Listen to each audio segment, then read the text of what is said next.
Hello, Prodromos. Hello, Nicoleta. I would like to start this discussion with a little things about yourself and your work. Which projects are you currently working on? Are there any collaborations with Germany or other international projects?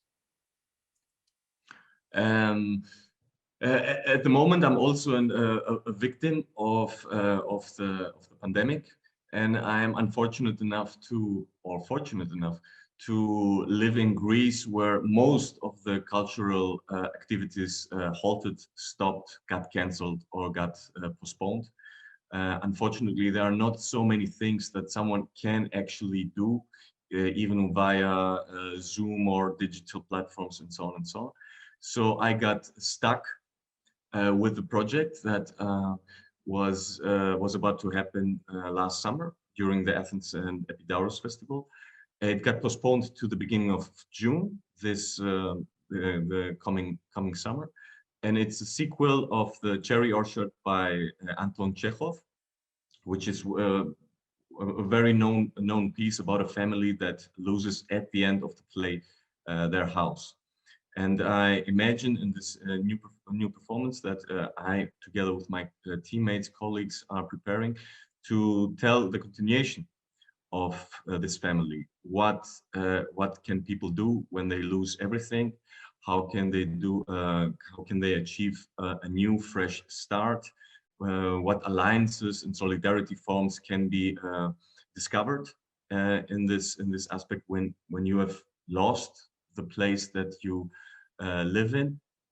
And that's it. It's a production that is going to premiere in Athens, and we're in talks with different cities abroad, also with Dresden and Munich in Germany, and in 1-2 cities in France to tour the piece later on, if everything goes well.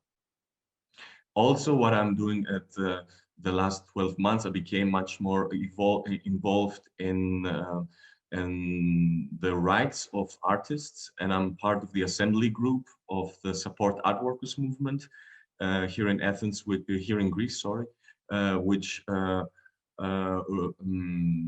started last April, when the government, when the Greek government announced that there will be no cultural festivities, activities during the summer.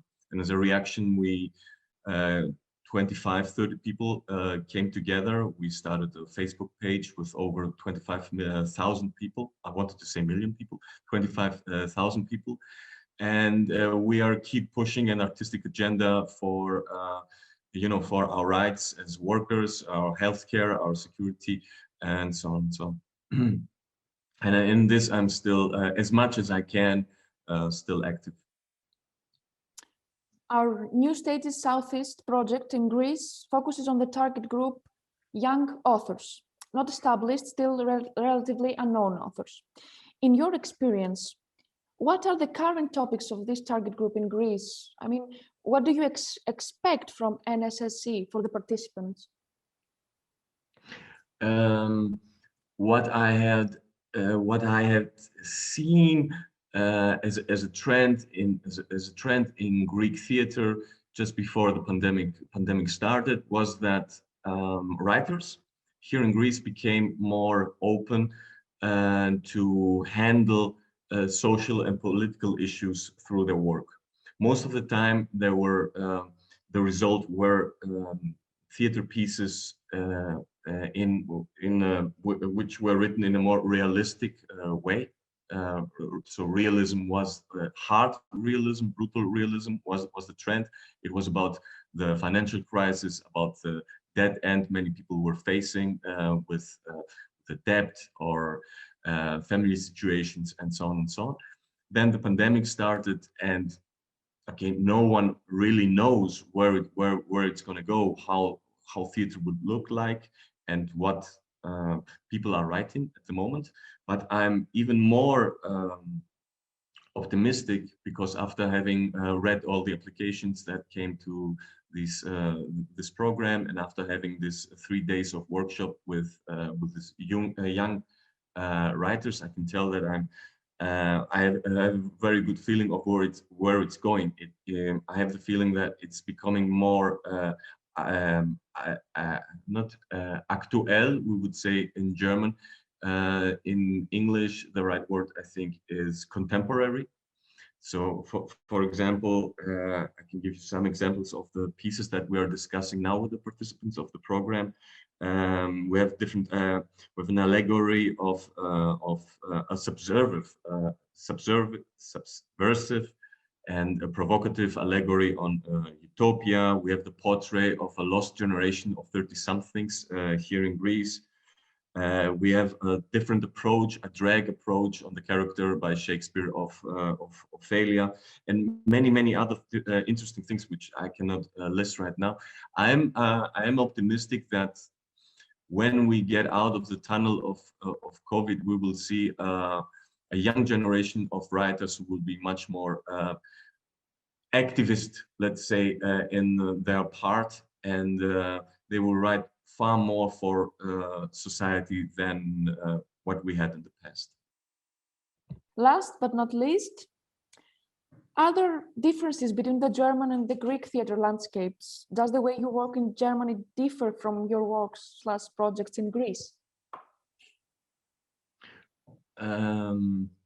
Okay, one of the differences that lie at hand is obviously the financial issue.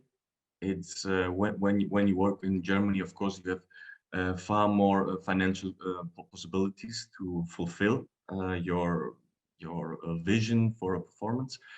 But what I also see, and this is one of the reasons why I like to work in Germany, is that there is a more social and political approach by the theaters, by the state theaters, or the different festivals that you encounter in Germany, far more than what we have here.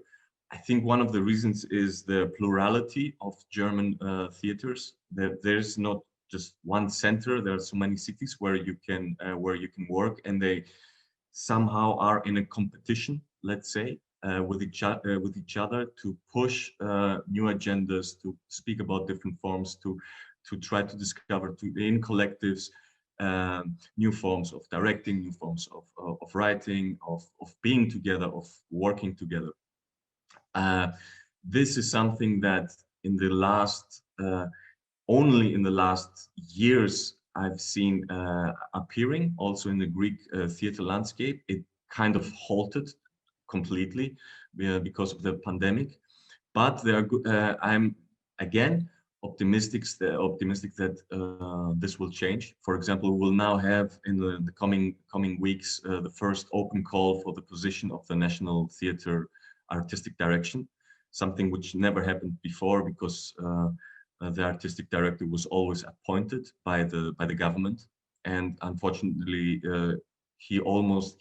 I say he very consciously because it was always he who directed.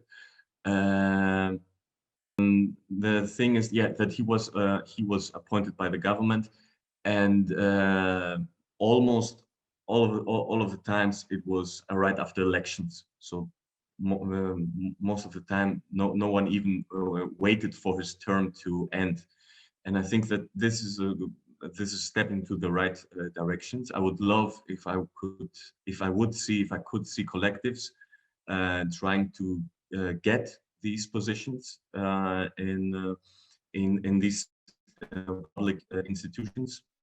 Even younger people who are younger than. When I say young, I don't mean 25. In Greek terms, when we say young, I mean everyone who is under 55, 50. I would love to see, I don't know, 3 people leading the National Theatre who are 40 years old. There are examples in the past from, especially Germany, for example, where in 99, I think, or in 2000, when Thomas Ostermeier, Sascha Walz, and Jens Hilje were appointed to this, to direct the Schaubühne in Berlin when they were 30 years old. So we have to keep on fighting into this direction, that things are possible, and age doesn't, that has nothing to do with the quality of the work that you do. I know many people who are my age, 35, 40 years old, who have so much experience and who are worthy of getting more shots in this country. And I'm really hopeful that this will happen.